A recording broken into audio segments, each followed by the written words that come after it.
Me in a way that no one can ever do.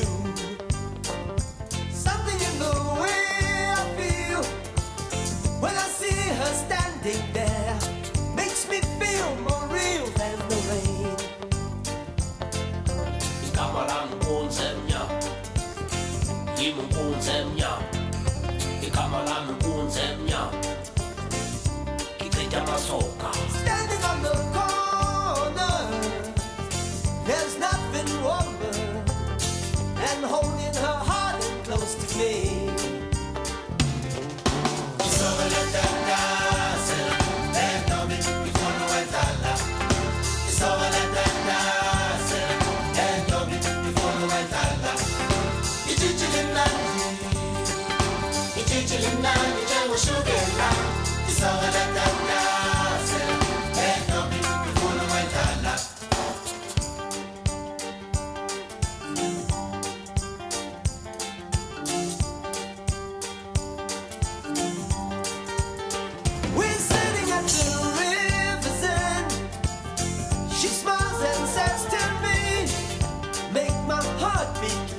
Drum.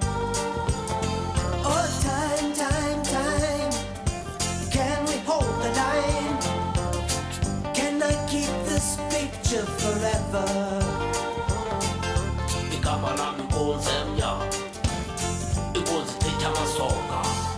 Ikamalan kunzemnya, kititha masoka. Love is just a dream by another day. Love is just a dream. It's over, let them dance. Let them be before the white Allah. It's over, let them dance. Let them be before the white Allah. It's a dream now. It's a dream now.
mandi mwinde mwinda na mandi mwinde mwinda na mandi Mwinda na mandi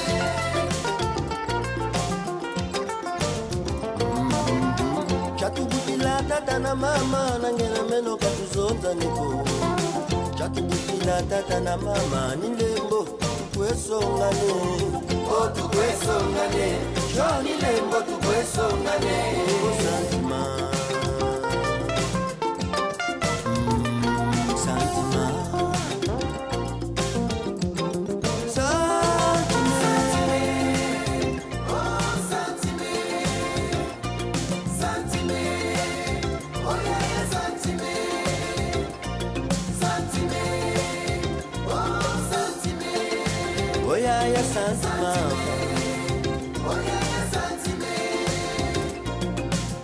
Mokile tonda makambo na makambo mabele ya bomba sekele ya ebandeli ozali mwana toto ngapelo bola oh sentiment Chatubutila tata na mama nange na meno katuzonza neko Chatubutila tata na mama nilembo tukwesongane tukwesongane Johnny lembo tukwesongane Santima Santima Santima Santima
wasiye Ninkurani dine masuro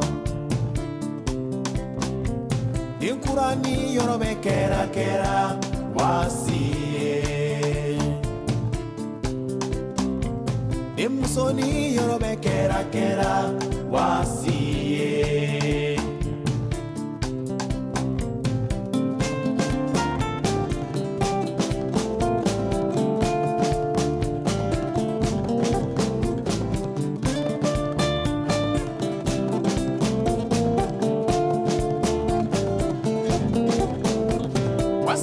Wasiye meladia kunusura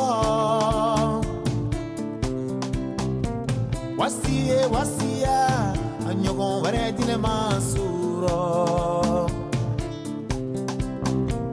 Nimusoni Yoruba kera komuso Ninkurani Yoruba kera iko wasala Seye wasitaye Adawolo fanayo wasitaye Ajek seye wasitaye Abolo kala fanaye wasitaye Iyaye iye wasiye Iyaye iye wasiye ne latia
Adobe, so suanse, anomatiwae. Adobe, so suanse, ekro.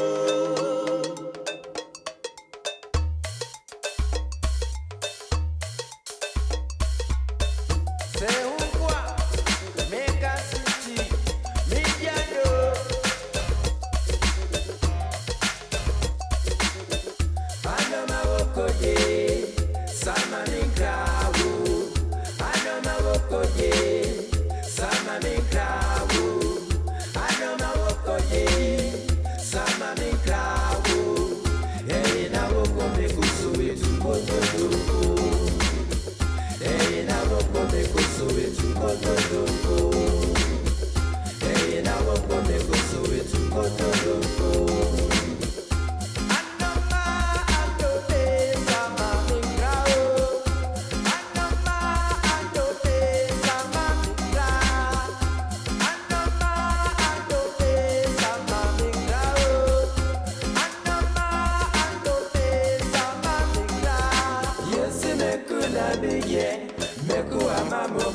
bourgeois.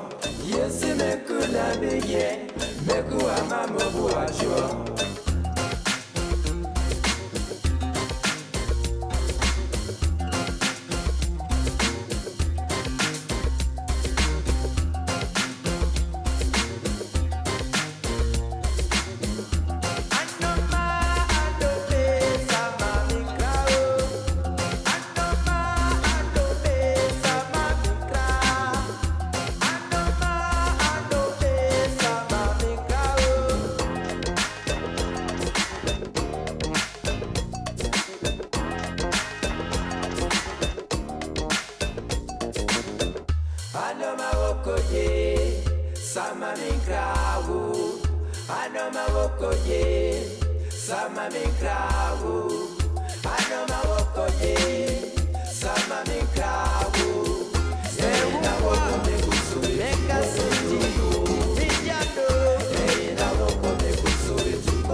Amunawo, a Françoise O, Soubene Welisane. Amunawo, a Françoise O, Soubene Welisane.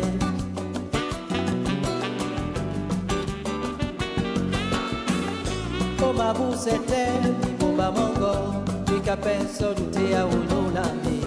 Oma wasate bakwiri wenge, Mongere somaka kakane masu. Oma busete, Pitako Mongo, Pika pensi bise mulima Mongo. Dolo motiti moni, dolo motiti masango a Françoise O.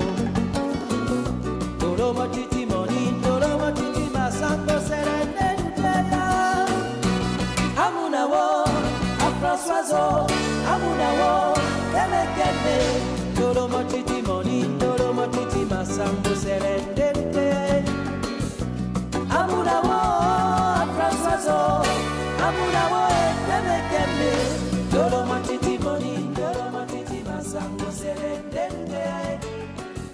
Dolo motiti moni, dolo motiti masango serene duteya. Dolo motiti moni, dolo motiti masango serendente. Dolo motiti moni, dolo motiti masango serendente.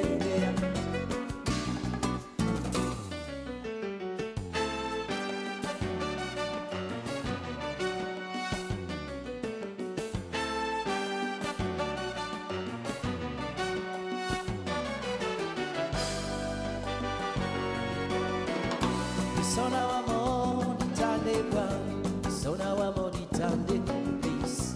Mulana na siben binte meri wenge, domati yanomba anonimuna.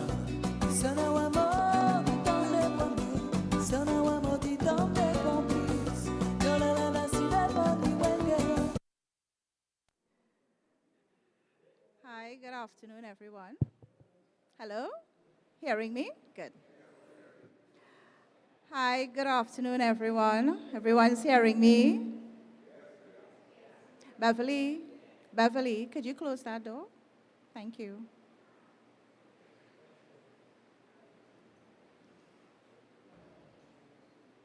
So we are here to start our proceedings, and I was given the task of doing a welcome to you all. So, without further ado, Akale, ladies and gentlemen, good afternoon, or good evening. I am Michelle Trotman, the president of the St. Madeleine Village Council, and I am a member of this special combined group of St. Clement Anglican and the St. Peter's Ethiopian Orthodox churches. On this auspicious Emancipation, we remember the ancestors who labored in the vineyards for us to be where we are today. As we present the Omira agenda, we pay homage to a few people and ancestors whose contribution to the church, community, and country must never go unnoticed. Two such persons are our very own, the late Canon Clive Griffith and the late Kes Garnet Abraham. We kick off the agenda this evening with our first event of an interesting lecture by the much esteemed and fondly called Reverend Ike, and a cultural program of dance and dramology by none other than our very own Tambo Gwindi and dance group of Miss Beverly Charles Jordan. We appreciate your presence here this evening.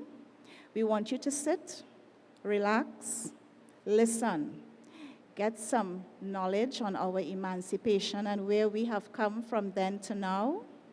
Ask questions so we'll make it interesting. Enjoy the rhythms of the music and the stories that the drums will tell us and the dance would unfold. Enjoy the culture that we present to you this evening. And I want to thank you very much for being here, and let us have a wonderful evening. Thank you.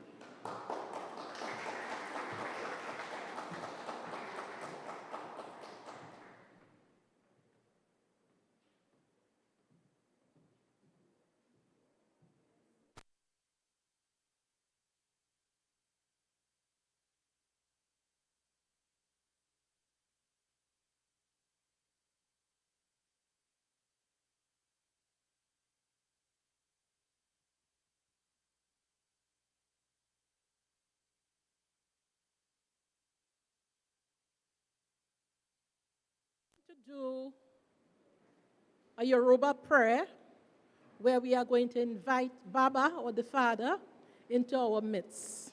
So could you stand, please?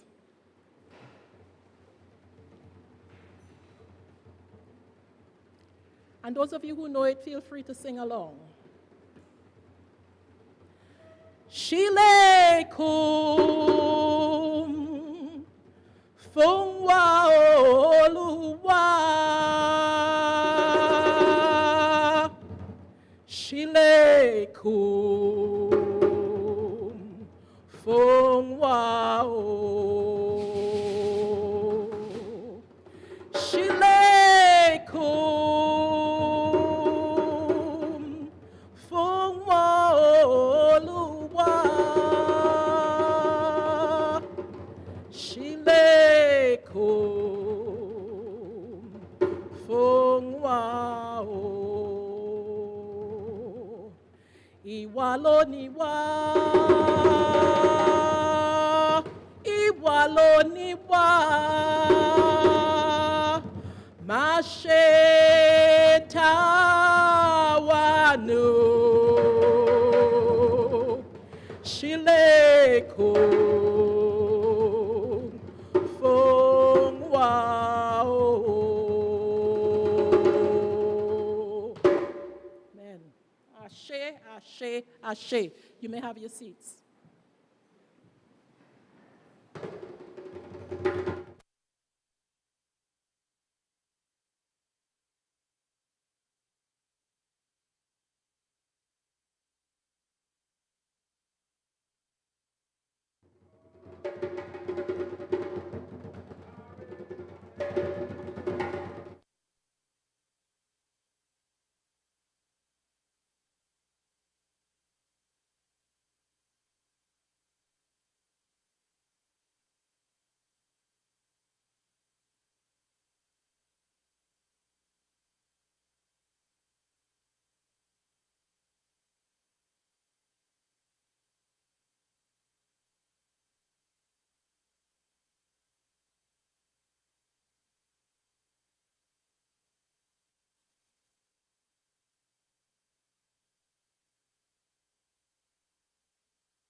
So,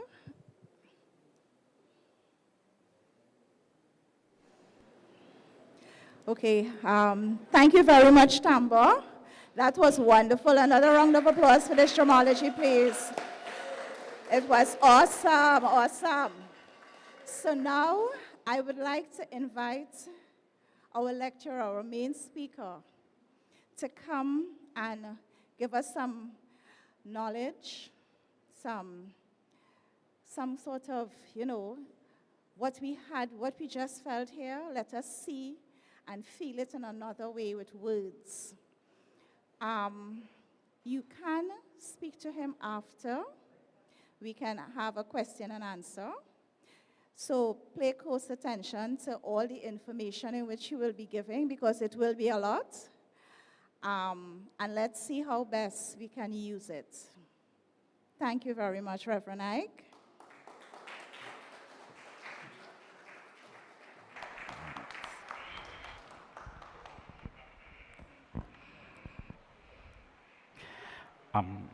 Good evening, everyone. Yeah.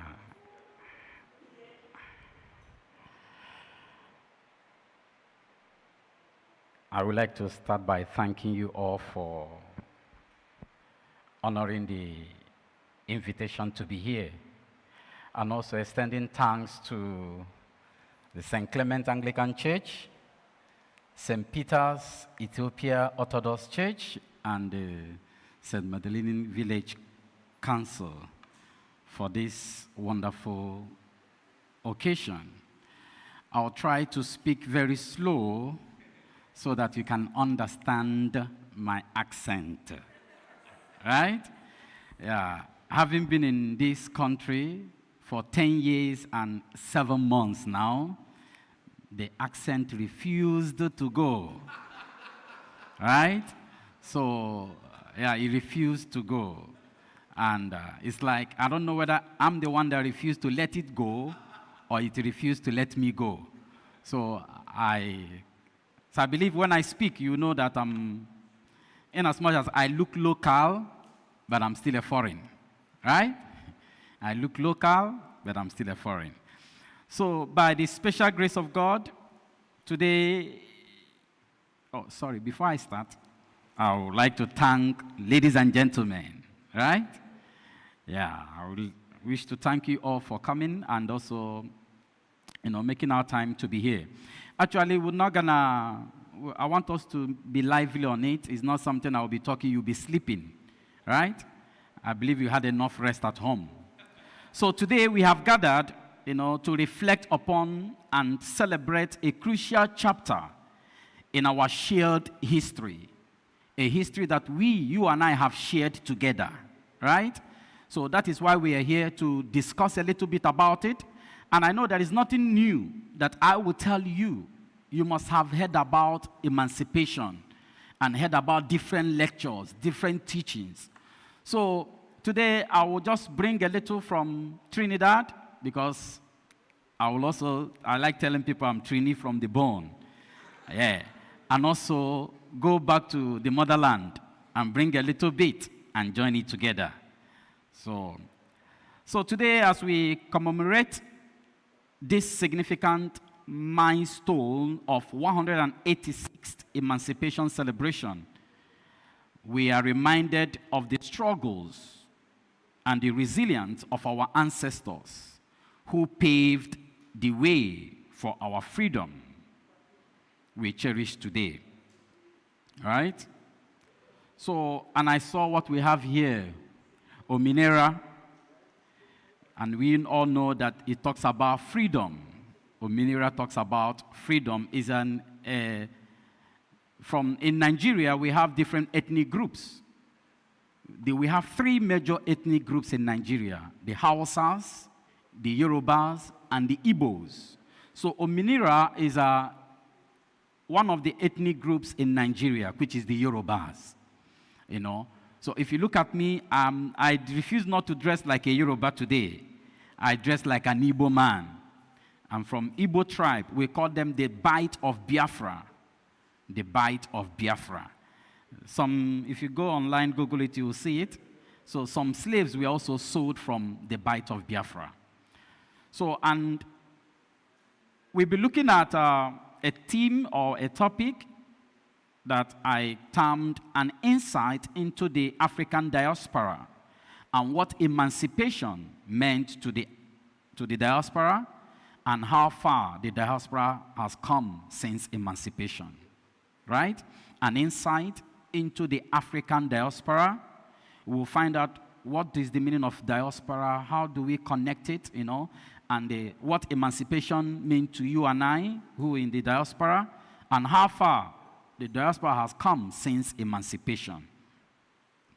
So, the term diaspora typically refers to the dispersion of a population outside its original homeland, right? Coming to Trinidad, picking up people from Trinidad, whether it is their will or not their will, and taking them, relocating them to another place, and asking them to dwell there.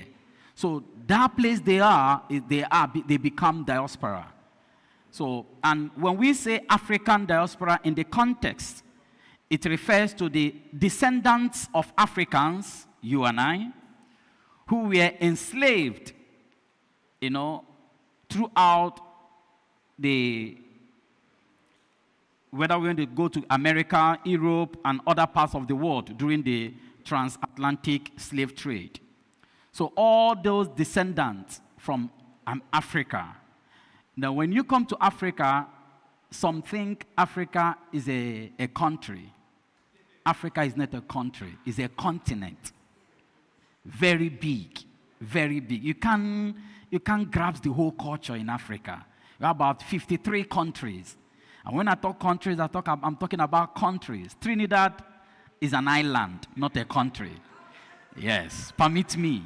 Like when let me give you an example why I say so. When you come to Nigeria, Nigeria is over 200 million people. Nigeria, over 200 million. They're counting, reaching 200. They said, we're done. Let's just put over on it. So it is over 200 million people. But we, sweet and tea, we know is 1.4. They always tell us 1.4 million. So you can see it's a dot to talk of. So that after Nigeria, over 200 million, is one country in that 53 countries. So it's a continent. It's so big. So I will give you a little bit from my own understanding of Africa. Another person from Ghana, Sierra Leone, Zambia, South Africa, they can also give you a different perspective. You understand? As I said, but I'm so glad Yoruba is from my side. We are together. We're doing it together. So we're also looking at the enduring spirit of a people who have overcome immense challenges and adversities with unwavering strength and dignity in Trinidad and Tobago. The legacy of the African diaspora is deeply intertwined with our cultural fabric, shaping our traditions, music, dance, language, and our food. As we celebrate emancipation, it holds a special place in our hearts as we honor the abolition of the slavery and the quest for freedom and equality. So today we pay tribute to the countless men and women, our ancestors, who have, paved this way. And someone might say, how do we pay tribute to them? I was sitting there, I was watching to see when we're going to pray. We prayed in our song, which is awesome. That is how we pray in Africa. It's very important. In any gathering, we do libation. You know about it, right? We pour libation. That is how we pray. So libation is just taking a sweet drink or water or hot drink to throw, to acknowledge our ancestors, to thank them, and to thank our Creator. So we believe as Christianity or Jewish culture, they pray the way they pray.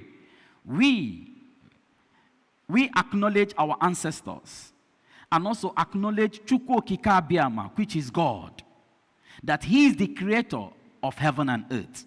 Now, how do we acknowledge him? By pouring libation. We give him something to drink. Christianity, you come to church, you give offering, right? Thanksgiving, you bring something to church. You give something to God. Yes. So whenever we pray, we give something to our God. And what we give to our God is that libation we do. We're just giving it to him to consume it. And we do it in different ways. Either you pray with water, or you pray with sweet drink, or you pray with hot drink. And each has a meaning.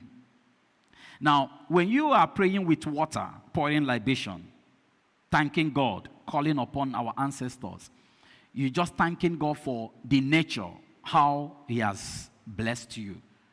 Now, because everything, the good thing comes from God. So you're using water to thank him. You throw water, you call upon him, they will shout, Ise, you throw the water. Now, if you're using sweet drink, is that when something good has happened to you. For example, you're looking for a job, and you got the job, right? You want to thank God. So you're thanking him with sweet things, not bitter things, right? You take the sweet drink, you pour libation. That's another way to pray, to thank God. Now, when something difficult is happening around you, somebody is fighting you, and you know your hands innocent, because they say he that comes to equity must come with a clean hands. So our ancestors, we believe that we do something good, right? Your hands must be clean before you call upon Chukwu Azuakoemu, the creator of heaven and earth. If your hands are not clean, your prayers will not be answered. So, and now if you are after me, right? You are after my family. I know you guys know Obia, bewitching thing, right? Spirit. We know it now. Yeah. So, now, if you are bewitching me and I realized it, what I would do, I will go and take rum. Hot drink. You see how hot it is? That is how your life gonna be hot. Right? If you are bewitching me. So I will take that hot drink and pour libation. I don't use sweet drink. I don't use water. Because it's a serious matter. It must be attended seriously. The way Christianity, they fast and pray, bind, loose, bind, fire, fire, fire. Yeah, we don't do that. You just take hot drink and you pour the hot drink. And you call upon Chukwu Azuakoemu. And there is an adage we always say, Ewe bere, ugo bere, nkesi beye bele, nkukwaya. That means bird, right? If a bird come and perch here, another bird is entitled to come and perch here. If I perch as a bird and I don't want you to perch, let that stick or that branch where you perch on, let it break and let you fall. You understand what it means? Let me live and you live. Peace reign. But if I live and you refused me to live, let that thing which you wish for me, let it be your portion. You understand? So, and for you to be able to do this, your hands must be clean. You understand? He that comes to equity must come with the clean hands. Your hands must be clean. You have not bewitched anybody evil. So you are entitled to call upon our ancestors. And that is how we acknowledge them, we appreciate them, we call them anytime. Because we from Africa, we believe that they are with us. Yeah, I'm a Christian, yes. But I believe there are people who fought, that Christianity. There are people who also stood. Before Christianity came, there are people, they're worshiping God. But the God that we are worshiping is from our heart. Right? They believe not to do evil to anybody. And that is the best way of serving God. That you are my sister, I don't have to wish you bad. I want you to progress. The same way you have to wish me good. and life becomes good. But when God blesses you with a small car and I become jealous, you see, that is where problem comes. She can pour libation with hot drink, with rum, yeah, and say her hands are innocent. Let the gods of the land fight. And you see why it's very serious? Because when we pour the drink, we said everybody on earth marches on the floor, on the ground. So there is no how you will escape the judgment. There is no how you will escape the judgment because your foot marches on the ground. Because your foot marches on the ground, you are subject to that. And they're pouring that hot drink on the floor, on the ground. So if you are guilty, there is every possibility that it will affect you. So this place is also teaching us a lesson. Don't do bad to anybody, right? The Bible said, permit me to quote Bible. It says, live peaceable with all men. Avenge not thyself, for it is written, vengeance is of the Lord. He will repay, says the Lord. Therefore, if your enemy is hungry, feed him. If he is thirsty, give him drink. For in so doing, thou shalt heap coals of fire on his head. You know, and I know the Orthodox Church, the St. Peter's Ethiopian Orthodox Church, when you talk about the Ethiopian Church, the principle, what they believe is do good to people. Do good as I do good to you. Let us live in peace. You know, so, and it's very important for us as persons in the community, we should avoid evil. We should avoid envy. We should try to look after one another because we belong in one community. You don't have any other community. If there is no St. Madeleine, I don't know where you're going to run to. You know, you're going to run to a foreign land. If you go to Arima, you're a stranger there. If you are from this place, you understand? So there is no place like home.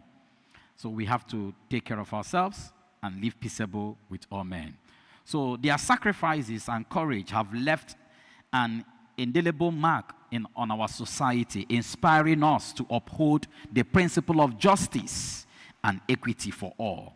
So our ancestors, what they have left for us is for us to uphold the principle of justice and equity. You know, and once we uphold that, it will go a long way to, you know, give us peace in the community. So we look into what did emancipation mean to the diaspora. I have explained diaspora means you and I, those who have been moved from an ethnic group or a community or a country or a continent and taking them outside. So they live out there, you know, find their way of life. A lot of things must have been denied from them. They must have been denied their culture, their language, their names, you know, all the bad things that happen to them. So they become diaspora. So what emancipation meant to these people, which is you. And we say emancipation holds profound significance for the African diaspora, representing the long-awaited freedom from slavery and the beginning of a new era of self-determination and liberation.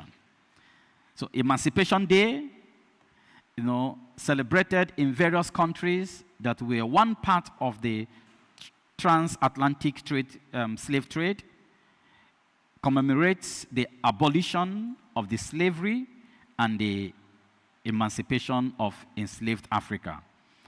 For the African diaspora, emancipation symbolizes a lot of things. Emancipation symbolizes a lot of things, which number one is freedom from bondage. So for you and I, what does emancipation symbolize? It symbolizes freedom from bondage. You know, someone might say, how can you show me that I'm in bondage? Number one, you are in bondage if you are chained, legs and hands. You are in bondage even if you are not chained, but you cannot exercise your will. You are in bondage. You are in bondage if your mentality cannot be free to do what is right. You are in bondage. So freedom from bondage is also, emancipate ourselves and our mind from mental slavery. Yes, slavery has been abolished, but many of us still have it within us in one way or the other. Yeah, it will take time before it will go. So even if you have it, don't worry about it. It's a matter of time, So because some things we do, sometimes when you are called to do something, you become so nervous. Because you tell yourself, I'm not going to fit in. I don't belong in this class. So your mentality is telling you, I don't fit in here. I can't be able to do this. That is mental slavery. You are being captured. Your mindset is being captured. So, but you have been given that boldness to stand up and say, no, I can do it. I can do it. In as much as I don't belong here, I'm not from this culture, this thing, but I believe I can still give out something from me. There's, every individual have something special or unique about you. Everybody. There is something unique about you. So for us to make a better community is when I bring that unique thing in me and you bring out your own unique thing. When we bring it together, we make a better society. So when I feel shy to bring it out because my mind is telling me they will laugh at me, I'm not good in speaking English. Meanwhile, I can make some mistakes. Pardon me, but English is not my motherland. If I begin to speak my motherland here, you people will be watching me. What's going on? Yes. So I learn English. You grew up speaking English. Me, I went to school to learn English, to speak. So if I make mistake, you laugh at me. I have already removed the mental slavery from my mind. I have emancipated myself. So when you tell me, Reverend Ike, you are not speaking good English, I tell you it's not my mother tongue. I have my language, I can speak boldly without making any mistake. You understand? So, and that will not, I refuse to be intimidated. You understand? I refuse to be intimidated. And that is what mental slavery is all about. So, but many of us still struggle it. And that is what we have to let go. We have to let go. So, one of the things that we, African diaspora, see emancipation to be is freedom from bondage. So, number 2, empowerment and self-determination.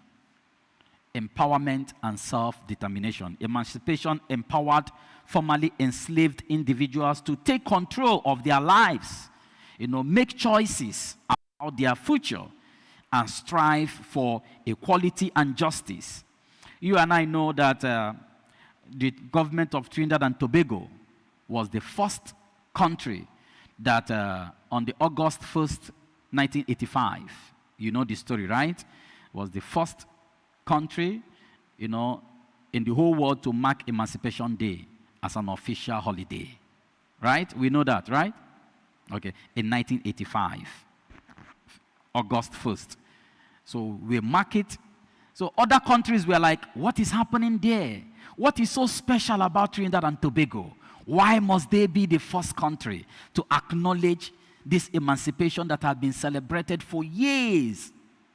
To mark it as to be the first, a day of public holidays, a day that will come together, and say, we thank our ancestors.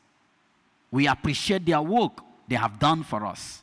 We acknowledge them, and we continue to pray for them. So it's a good thing for we, the people of Trinidad and Tobago. So, and number 3 is that cultural and identity affirmation. What emancipation meant for you and I. Cultural and identity affirmation. Emancipation provided an opportunity for the African diaspora to reclaim and celebrate their cultural heritage. So, if emancipation did not take place, it will be difficult for us to celebrate our heritage. We can't do that because we are under chain, under bondage. But you and I are free today to come out and celebrate it boldly, wearing our African attire, it speaks volume that we can affirm our culture and our heritage. And it talks about the solidarity and resilience of our African diaspora. So emancipation serves as a reminder of the resilience, strength, and perseverance of enslaved Africans. So anytime we hear about emancipation, it also reminds us what our ancestors, what they passed through. Let it not be only a day of merriment, a day of rejoicing of freedom. Yes, it is good for us to rejoice. It's good for us to lime. It's good for us to drink. But it's also a time for us to reflect. A time for us to reflect, saying, wow, by this time, 186 years ago, my ancestors, they were chained, leg and hands. Who knows how to eat? Just reflect. Put yourself in their shoe. To be honest with you, when you take your time to watch about this slavery thing in YouTube, you will cry. No matter how you hold yourself, you will cry. Why will you cry? Because it's still blood and it's still blood and water runs through you. It's still the same flesh. You are not white. You are African. So you're watching it, you see yourself in that situation. It's so painful. They really, they suffered. They passed through a lot. So we also, anytime we hear about emancipation, it reminds us about the resilience, the strength they put out to make sure that they survived. It became a survival of the fittest, Many died along the way. Even where they are dead, many died. But some said, no, we must survive. We must walk our way out. We must work and pay to be free. Even if we must survive, we must try. We must strive. And they made it. That is why we are here. So our ancestors, they really did a lot. And we appreciate them. That's why we need to pour libation and thank them for what they have done for us, right? So overall, emancipation represents a pivotal moment in the history of the African diaspora and symbolizing liberation, empowerment, and the enduring quest for the freedom and equality. Now, I want us to look at how far has the diaspora come since emancipation. We have been hearing about emancipation. How far have they come about? How far have they come around since emancipation? So, what do I mean? I mean, all these years we have been hearing about emancipation. Over 180, let's say 186 years. What is the achievement? What have we achieved as blacks, as Africans, living in a foreign land, establishing ourselves there? What can we boast of? That, yes, this is what we have achieved, and we are so proud. Let the whole world hear about us. So let's look into it. So since emancipation, which generally refers to the abolition of slavery in various countries during the 19th century, the African diaspora has made significant strides in various aspects of life. Here are some key points highlighting the progress made by the African diaspora since emancipation. So this progress also includes what you have done, What you have done, what you have put out. We have civil rights movement, that people came up and spoke about freedom. Many wrote books about freedom. Many wrote poems, how to express. They do it through our culture in dancing and other songs to talk about the history, So we express that joy by singing. During the time of slavery, the only thing that keeps them moving is songs. Songs is so powerful. The only thing that unites them together, when they, a time comes when they said, you know what? It's over. Let me give up. In that boat where they line them up like sardine. I don't know if you have watched it, I tell you, when you watch it, you will cry. You will cry. They lie them up. Not only that they lie them up like sardine, they still chain them down. They can't even stand up, just like that. They will just release them, bring them up because of infection or diseases, and pour salt water on them and put them back. Well, it's not that easy. It's so painful, right? So we saw many persons writing about it, talking about it, speaking up, and that is enough reasons. That's a lot of things that contributed for the freedom, because people started to speak up. You can keep, when I was growing in my language, they said, Onye jide ihe nwata aka, mgbo aka jiri ya, oge wetu ya. What does it mean? If this bottle water now, right, is not my own, permit me, please. If this bottle water, is not mine, it's for a child of 4 years or 5 years, and I collect it from him or her, I raise it up. It will be hard for the child to take it, right? He will be jumping up. It's an adage. He will be jumping up to take it. I will leave it up. Okay, no problem. The child can sit down. My hand will get heavy. And I'll do what? I'll bring it down. And the child will collect it. So no matter how long you keep it, no problem. The child might cry, roll on the floor and relax. He will wait for you. He will wait for you. He's not going nowhere. So you have it up until one day your hand must be heavy and you drop it. The child will pick it up. You understand? So it's an adage from where I came from, so that you will keep it for so long, but one day you must release it. And I have to wait patiently.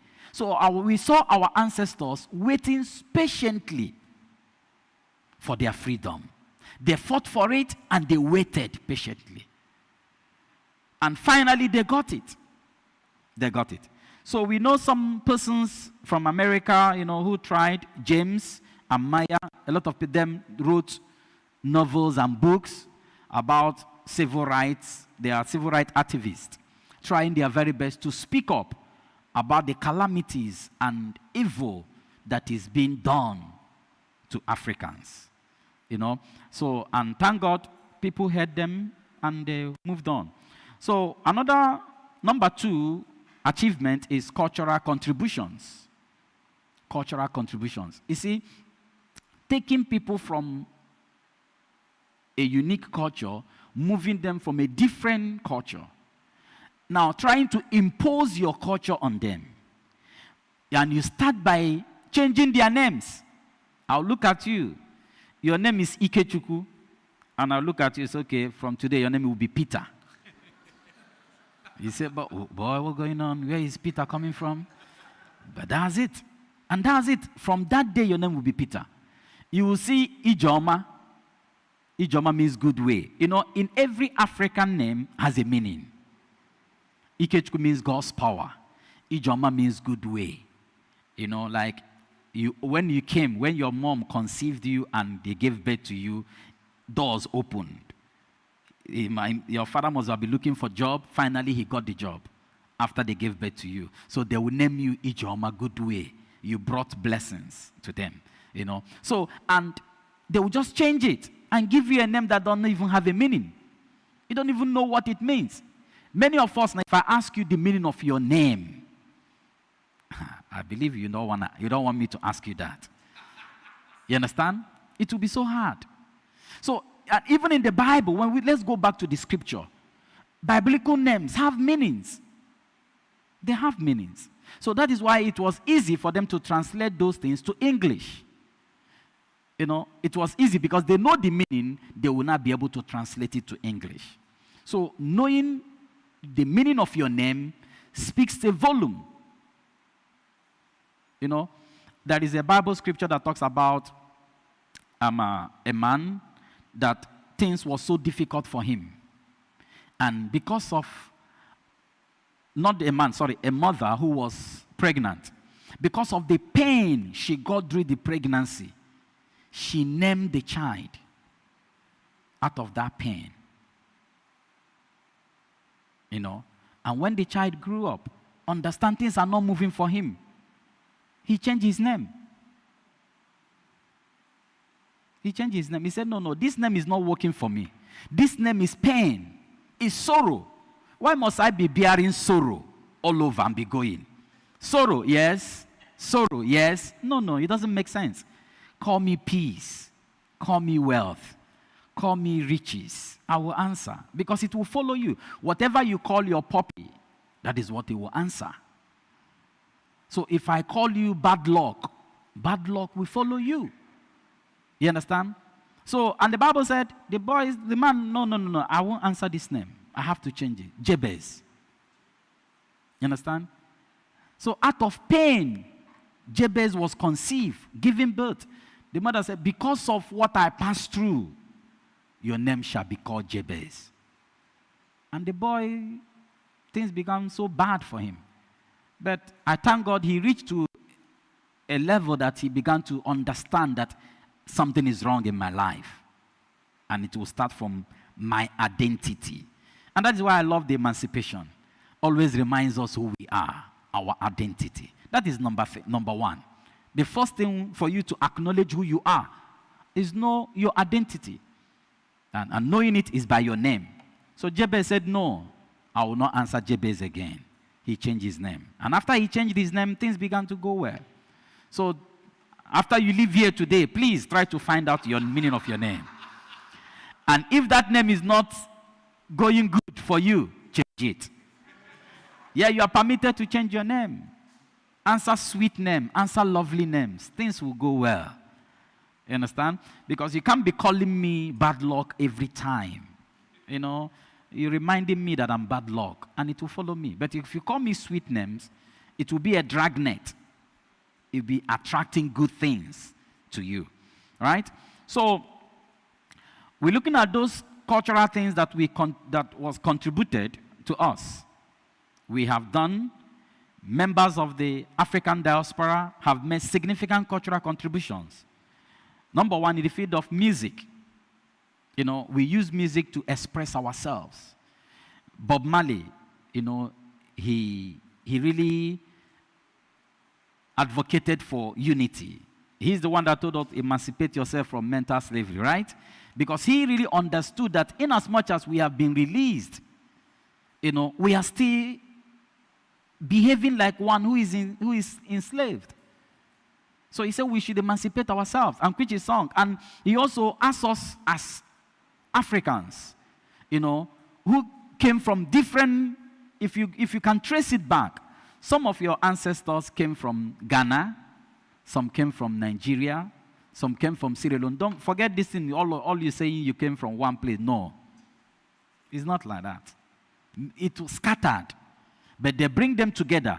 As soon as they gathered together, one thing was common, their skin. And because of their skin, they began to unite themselves. And that is why Bob Marley sang One Love. I remember when I was traveling, UK, when I got at the airport in UK, everywhere white, you know, I'm waiting for the flight to come. Everywhere white. And one guy just came in there, look around, everywhere white. I believe that he was a little bit nervous, you know, because everywhere white. Maybe he's not good, not, you know, traveling much. Only me black. So when I saw him, I just continued to press my phone. He came to me and said, when the flight moving? I said, in next 15 minutes. He said, okay, this is the right place, the gate. I said, yes. He said, okay, one love, one love. I said, one love. So, you know, as he told me one love, my heart melted, you know. And he went and sat about 3 chairs after me, and I looked at everywhere is white. So I don't blame him. He wants to fall in love, and after which, when we start to talk, he's from Barbados. So somebody from Barbados coming to me. Why? Because of the skin. So we only have one thing in common, and that will help us to unite ourselves. So, and this is something I realized here in Trinidad. I'm subject to be corrected. Remember, I only stayed for 10 years plus. and I have stayed here for 2 major elections, 2010 and 2015. I think so. 2015 and 2020. Yes. I came in when Tanti Kamla was there. Yeah, permit me. I love her so much. And when our brother. So I'm not into politics. So if you are UNC or PNM, please pardon me. Yeah. Though I campaign for PNM, I don't know. So what happened was I realized staying here, for 10 years plus, I realized during election, the whole party will be waxing strong. Everybody will be campaigning. A week before the election, something strange will happen. You know what it is? I don't know who does that. Whether it is from African descent or from Indian descent. They will just put up one racist comment online and flash. That is politics, That is pure politics. They will flash it and come and see comment. This person will fight this person, and they will be fighting themselves. Those who are sitting on the wall, on the fence, who have not decided. If you're African, nobody will tell you to fall to Africa. You understand? Because of that racist comment. If you're Indian, nobody will tell you to fall to the other side because of the racist comment. So that is normal. I observe it for the 2 elections that took place.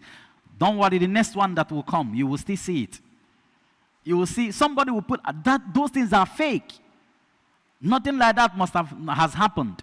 But somebody will come and say, this person did this to this person at place of work, and it's so racial.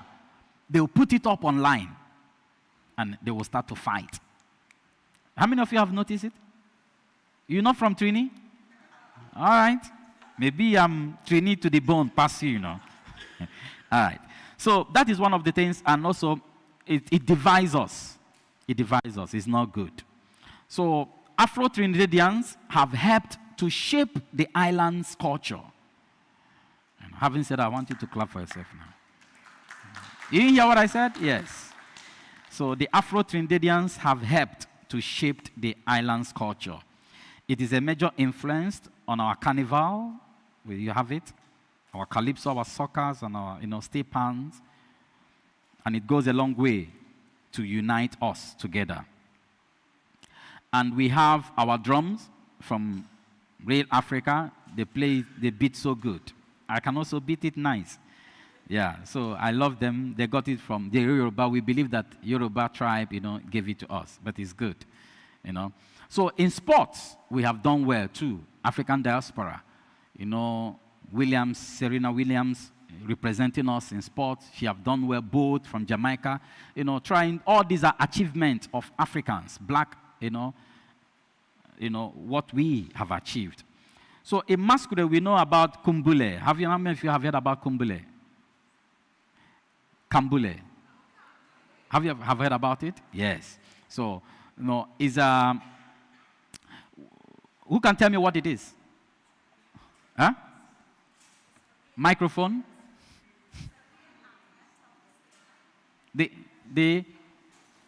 I want us to, yeah, thank you. Kambule.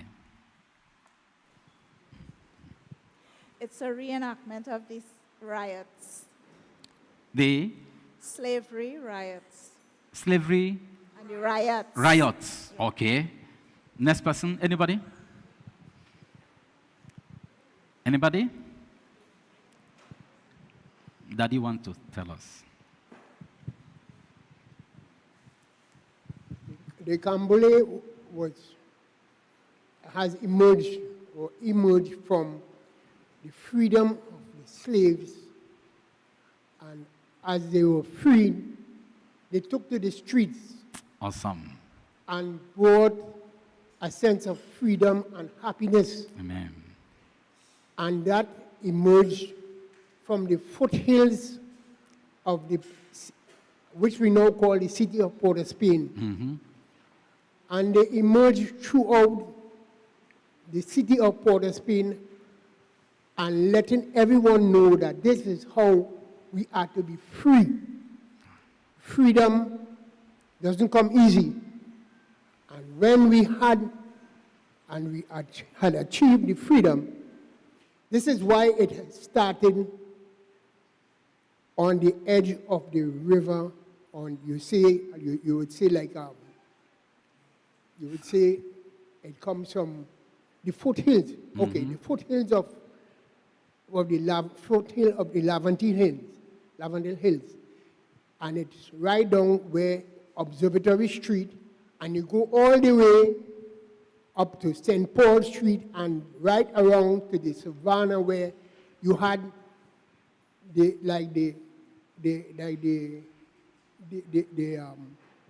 all the different men who had all the slaves and all who were the slave masters.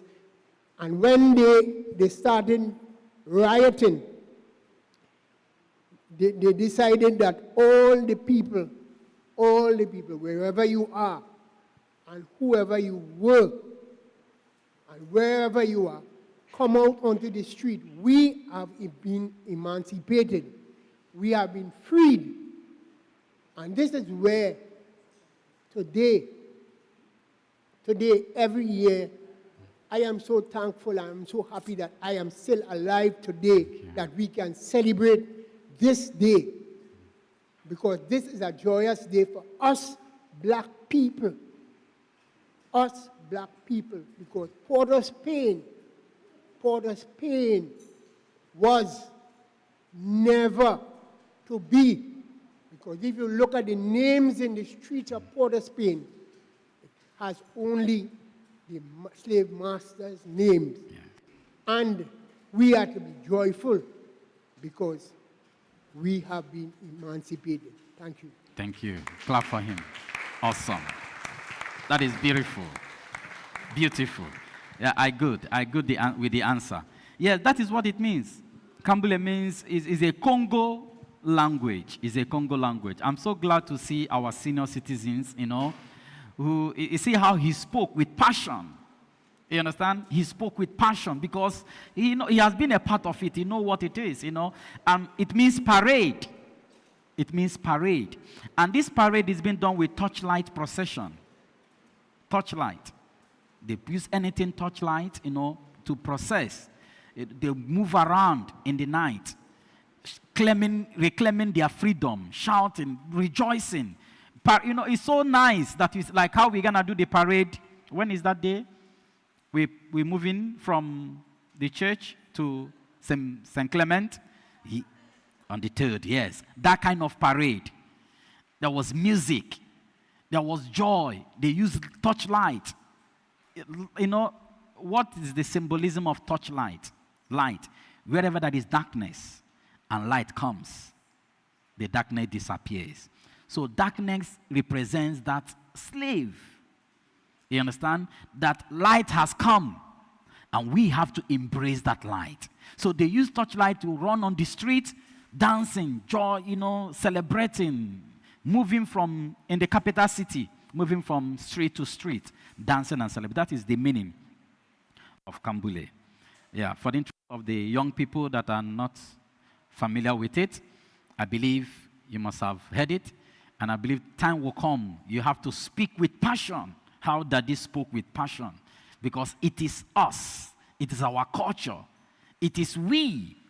And we have to get it right. So it's not something that will just happen and we forget about it. No. We have to keep the spirit alive. We have to keep the spirit alive. So, and another way they have achieved grace is by maintaining their food. Africa, we maintained our food. We did not throw away our food completely. We still retain some, and we still consume them up to today. And it is so good. Like me, as a pure African person, anywhere I'm going with my food. Yes. Check it anywhere. Ask any immigration officer. They will tell you. Anywhere any African person, Nigerian person especially going, he's working with his food. if I'm traveling, if I'm coming back, if I travel home to come back, if I have 42 kg, if you weigh it, 35 kg is my foodstuff. Because I don't play with my food. I take my time, cook it, and eat it. I love Trini food. It's so good. But remember, there is no food like the one you eat at home. Yeah, homemade food. So, and you cook it so good. One of the days, we will invite you for Emancipation, maybe next year at Grace Church. And we will cook African delicacy. And you will come and eat.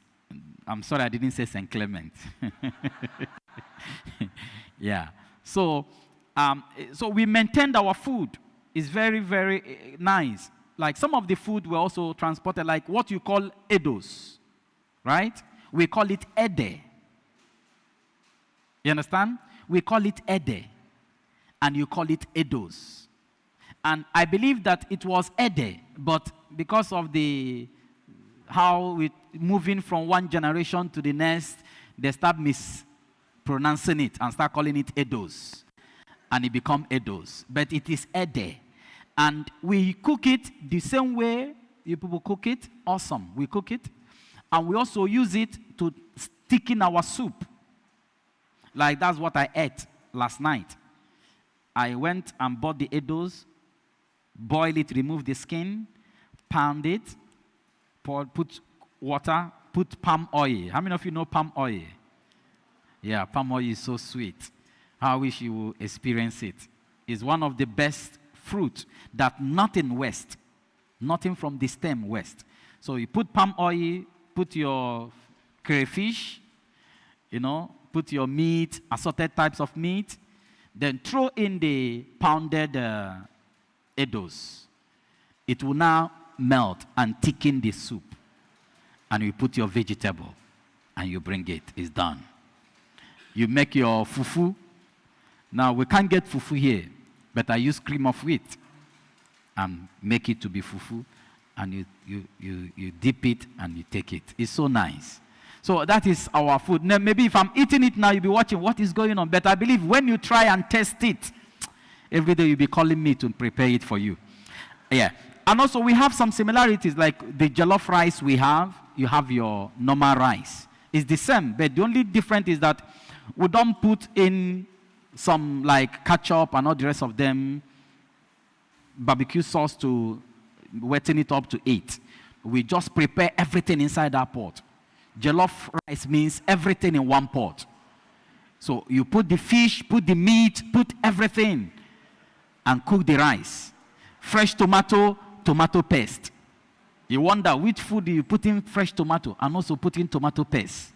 Putting them together, cook it, and bring it. But when you eat it, hey, you will bite your mouth. You bite your finger.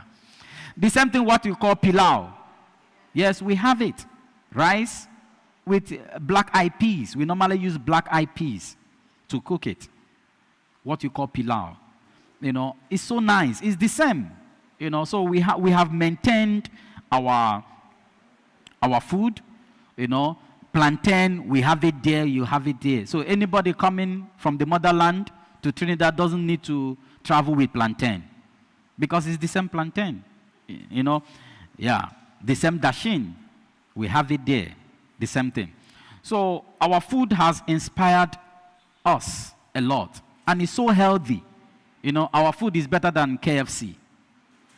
So parents, please, minimize how you give your children junky food. Give them homemade kalalu. You understand? Yes. It is good. Yeah. Prepare nice cocoa with rice. Give them to eat. Forget McDonald's, KFC, pizza is good, but let them not live with it. Otherwise, they'll be doing like a chicken that is falling. But when you give them solid food, they eat. You see them being healthy. You understand? It's very good. So please, let us try our very best. And another way is our language. We have tried.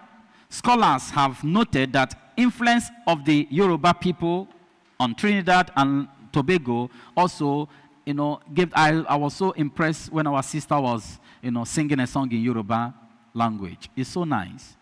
It's so nice. And it's something like me, there's some thing I'm putting in place to have our young people, our children, start learning our native songs. Native songs. Learning it, playing it, and singing it out. So we're going to do it. At Adibin, we have already established it. They will come and minister, So it's something that they need to know. And also it goes a long way in our names, as I told you. Our names in our language. Like I heard somebody answering Tandiwe. Somebody here in Trinidad. When I heard she answering Tandiwe. And also heard somebody answering Amanda. I was like, wow. Do you know the meaning of Amanda? I asked her. She said, no, but my mother, or love, she says it's an African name. I say, yes, Amanda is just a short form of Chim Amanda. Chim Amanda means, Chi means God, will not fail me. My God will not fail me. So you give it to your child as a prayer point. Anytime you call her, you say, my God will not fail me. That's the name of my daughter. Chimamanda. We also know Kayode. I don't know if you know. I know one person here in St. Joseph. He answers Kayode. You understand? Which means, he who brings joy. He who brings joy. Kayode. So every name has meaning.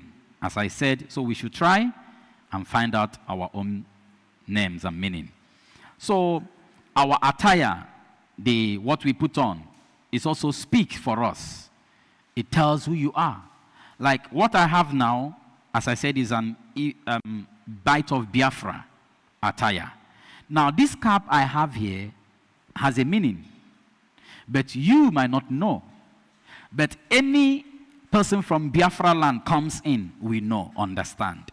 This that is by my right side shows that I'm coming for merriment. I'm coming for happiness. It is a thing of joy. So this, you put it by your right side. It means it's for joy, merriment, wedding, all these things. Now, when I put it by my left, it has another meaning. It means death, pain, funeral.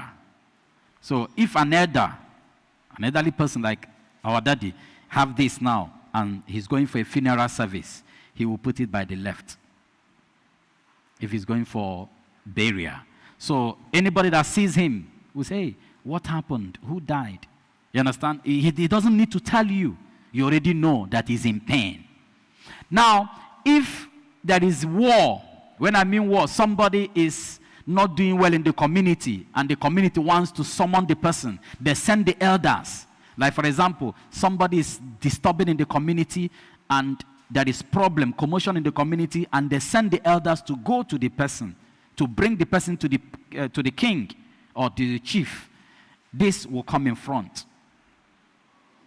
Yeah, it will come in front. Means, clear my way. I don't want to have any conversation with you. No greeting. So any elder we see that this is in front, we don't greet the person. The person will just walk seriously and go, because he's in a mission, very serious mission. So you don't greet the person, you just continue to go. So but permit me to put it right, because we are here for merriment. Because I seen popcorn and all the rest of them. Thank you. Yeah. So we have also done something great in our religion. Our religion. I was so glad to see St. Peter's Ethiopian Orthodox Church. Do not forget that that church is the oldest Christian church in the world. Do you know that? You know that? It's the oldest Christian church in the world. So when you read the book of Acts of Apostles, chapter 8, when you read the book of Acts of Apostles, chapter 8, you will see about Ethiopian Enoch. right? How he was converted. And he moved on to Ethiopia and started his ministry.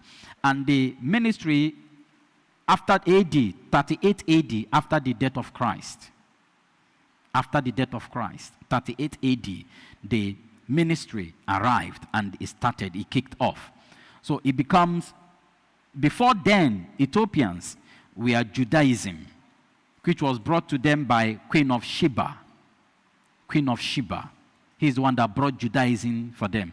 But the year 38 AD, they abolished it, they removed it, and they moved into Orthodox. And it became the oldest. And when you read 1 King chapter 10, this is in the Bible. When you read 1 King chapter 10, 1 to 13, it will help you to understand it. So I'm so glad that they partner with this movement, because it's also history that tells us about the church, you know. So when you go, although we have His Grace, Abuna, the one in the country, is the Archbishop of the Caribbean and the Latin American, but he's based in Trinidad. All right. And when you talk about the religion, we also not to forget about the Orisha. You heard about it, you know it, right? The Orisha. So it's also the belief and the culture is that it came from Yoruba in Nigeria. So most of the practices is what is seen in that part of the country, you know. So religion, we kept it, and we kept it strong. And it's something that has gone a long way. And in Africa, you know, they believe that there is a spirit that speaks to you, you know. Africa believe that God assigned everyone a spirit. Now, in Christianity, they say God gives you spiritual gifts. You understand? In Africa, in our culture, our ancestors said God gives you a spirit that goes with you. That spirit goes with you wherever you go. It protects you. It speaks for you. You know, it's always there for you. So, it's something we should also look into. Now, when you go into politics, we, the diaspora, African diaspora, has also achieved a lot in politics. You know, it's so hard, but finally we had an African president in the United States of America. You understand? It was so hard, but finally we got it. So it also moved a lot, gave us a lot of respect, and tried to abolish some things that is not going well. So let us note that why we have made progress in the world, African diaspora, which is you and I, why we have made progress, you know, since emancipation, there is something that continues to strive. We continue to struggle for equality. There are also some things that we have not overcome. Yes, we have made progresses, good, but there's still something that we have not overcome. We're still struggling for it. And those things are setting us back. So it is important to highlight the ongoing struggles and challenges such as racism, economic disparities, and social inequalities. It continues to persist for many members of the African diaspora. Yes, it continues to affect the African diaspora today. I believe when I got a job at Point Lisas, at Monal Industrial Services, Caribbean Limited, I was working there. The first racial talk I got is from my fellow African. In that place, it is real, right? In that place, 95% are Indians. Monal Industrial Services in Point Lisas, 95% are Indians. The first racial talk I got is from my fellow black guy. You understand? I was like, you're supposed to be happy with me because I was promoted. So how come? You know, because we do wedding and fabrication. pipe fitting. So it really hurt me. It really hurt me so bad. And this guy, I took him like a brother. I give him a lift, always by my side because he's my fellow homeboy. You understand? When I say homeboy, he's an African like me. So we walk together. When they move me into the store, walking in the stores, sometimes he come, anything he asks me, I will give him. Even some things he wants to use at home, I will give him. Hide it and give to him, It's not stealing. It's just helping a brother in love. Yes. But I can't see my fellow black guy in need of something, I won't give him. So I will still hide it and give him. But it became a talk. And I was so shocked. And I went to him. I said to him, we are brothers. He said, why? What happened? I said, you say so, and so. I said, it's not nice. I look up to you. You are the one to protect me here. You are the one to speak for me. I'm surrounded with other ethnic groups. It's you I'm looking up to. The boy nearly cried, Because I didn't go to fight him. I didn't go to quarrel with him. I just went to let us reason together. You understand? Let me let you know that I was looking up to you. So after that, he apologized. So, and it happens. So racism exists. So if I have not said I have experienced it in this country, you might say it doesn't exist here. It exists in US or Canada or UK or no, it happens here in Trinidad. Right? So let's try to bring everybody together. Let's try to bring everybody together. And that is what emancipation is all about. We're letting go all the pains and moving forward for a better tomorrow. So we continue to struggle, and we pray that God will give us the grace, to get it right. So it is important to continue efforts to address these challenges and work towards a more equitable and inclusive society for all. When we can tolerate one another. When inequality, when something is good, when you hear a job opportunity, try to share it with one another. Don't hold it. Don't hold it on yourself. That is that emancipation. You want to emancipate your mind from that mental slavery that is anyone you get, survival of the fittest. Let me try to hold it and survive on my own. No. Try to give out. The Bible says, rejoice with them that rejoice, and weep with them that weep. Look after your brothers. Look after your sisters. We are one, and we have to get it right. So in conclusion, sorry, I know I take some time. As we reflect on the legacy of the African diaspora and emancipation in Trinidad and Tobago, we must also recognize the importance of education, awareness, and unity in preserving our history and heritage. Through understanding and embracing our past, we should embrace it, our past, and move on. We can build a more inclusive and equitable future for all members of our society. Let us reaffirm our commitment to honoring the contributions of the African diaspora to our nation's rich tapestry and upholding the values of freedom, justice, and equality for all. So together, let us continue to strive for a society where every individual is valued, respected, and empowered. Let us strive for that society where everybody is valued, everybody is respected, and everybody is empowered to achieve their full potentials. So for me to achieve my full potentials, I need your support. For you to achieve yours, you need my support. They say iron sharpeneth iron. So when two comes together, we build a better society.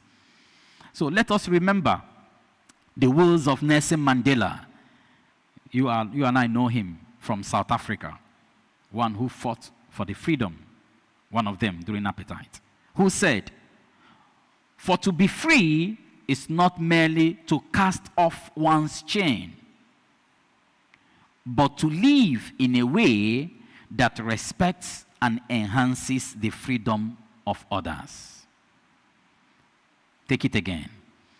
For to be free is not merely to cast out one's chain, to loose you from the chain, but to live in a way that respects and enhances the freedom of others. So may we honor the legacy of the African diaspora and our ancestors during this emancipation by standing in solidarity, lifting each other up, and working together a brighter tomorrow for Trinidad and Tobago. May God bless you all. Amen. Thank you. Thank you.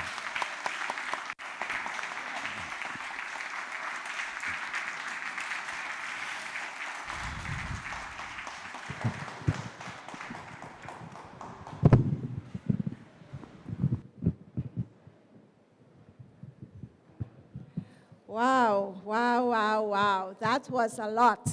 Thank you, thank you, thank you. Let's have another round of applause, please.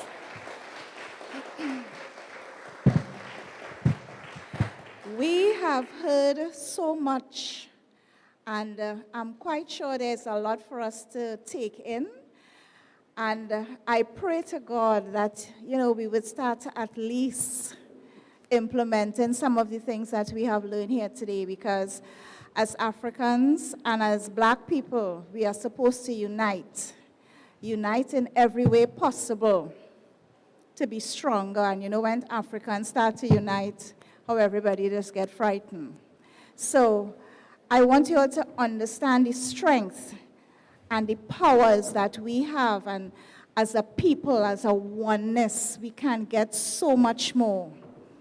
This information that we received here tonight is a lot, and we appreciate you very, very much, Reverend Ike. All the information that you have given, it is overwhelming, and it's very, very, very interesting. I feel I could ask you a lot of questions and find out so much things about the clothes you're wearing, what it means. I want to know how to cook the food you're cooking. What is the ingredients we have in Trinidad that we could use in the African foods? These kind of things. We need to get down there, because there's a lot of good things that we have here that we can contribute to the Africans. And it's so much. Well, if you know how my paw is raising for this thing, it's really a lot. I thank you. But now we have a dance, a cultural dance by Denise, who is also another part of our African culture. We have the drumology and we have the dance. So let us welcome Denise and let her show us her talents. Denise, thank you.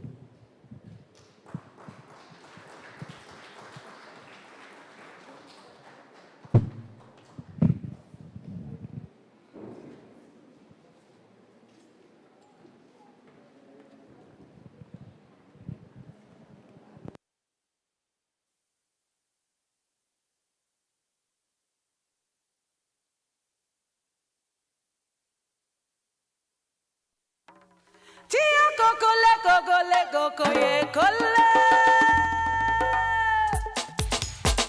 Tia kokole kokole kokole kole.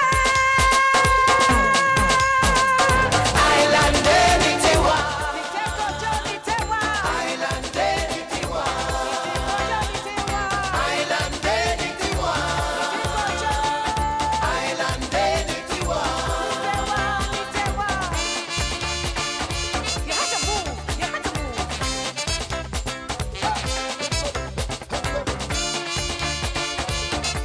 You must move.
it for Beverly.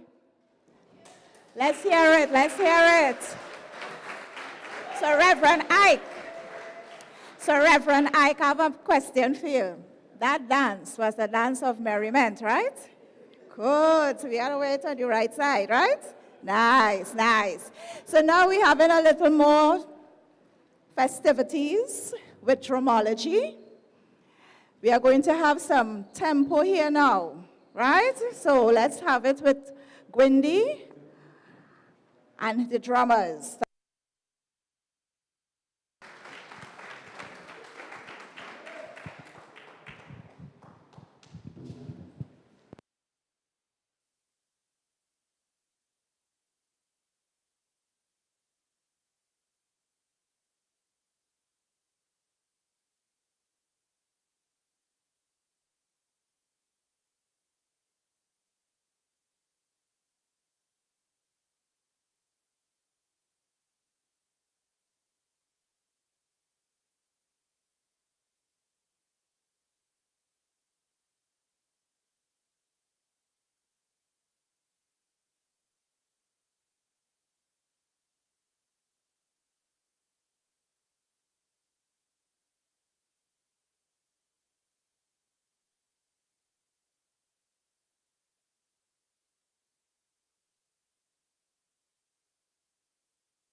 Good evening, everyone.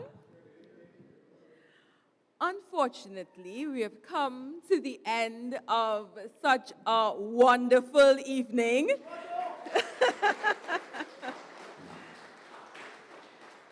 But it is my esteemed privilege to move the vote of thanks. So I would like to start with our featured speaker, Reverend Ike, for his insightful and interactive lecture and insight into the African diaspora and emancipation in Trinidad and Tobago. And I would like to call Sister Cynthia to give you a small token of our appreciation. Reverend Ike.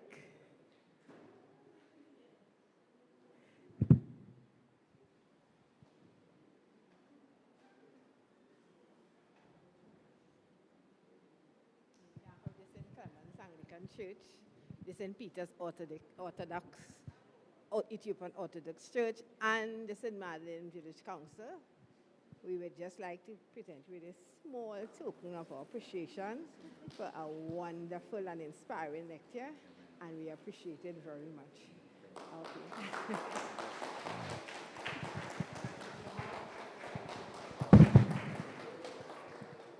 It was truly an honor to be in the audience listening to Reverend Ike. And for me, what stood out was that part about names. And I do know what my name means, Reverend Ike. I would also like to thank our chairperson, Ms. Michelle Trotman, our drummers led by Tamba, and our dancer, Beverly Charles. Let's give them a round of applause. I am inspired by the talent. All I can do is spectate because I am not blessed in that area at all. I have 2 left feet, so let's give them another round of applause. The drummers. Of course, we must thank Mr. Braffett for the sound system, Mr. Redhead for live streaming. We have Denise with the clothing, the exquisite African garb. Let's give her a round of applause. And of course, the planning committee, which consists of members of the St. Clement Anglican Church, the St. Peter's Ethiopian Orthodox Church, and the St. Madeleine Village Council. This planning committee has been working assiduously to bring you a week of events, starting off with our lecture today, and it continues on Friday. We meet at St. Clement's Church Extension for a games and movie night. Bring back the old-time games. It's going to be lots of fun games. I don't even know. I don't think I ever play hopscotch. I don't know. But I will learn. And we will be showing the movie One Love. So please, I expect to see all of you. And then, of course, for our grand finale, August the 3rd, we meet at the St. Peter's Ethiopian Orthodox Church. And then we process from the St. Peter's Ethiopian Orthodox Church to St. Clement's, and we pay tribute to Canon Kwame Mushlabani and Kes Garnet Abraham. And we will have a cultural program there as well. So I would like you to do me one favor, bring a friend when you come on Friday, and then next Saturday, August the 3rd, bring about 3 friends. So it has been my pleasure. I hope you had an enjoyable evening. I hope you learned a lot, and I pray that you all get home safely. Thank you for being here. Without you, we would not have an event, so thank you so very much for gracing us with your presence. God bless, and please do reach home safely. Thank you.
just a rabbi, sold I to the merchant ships.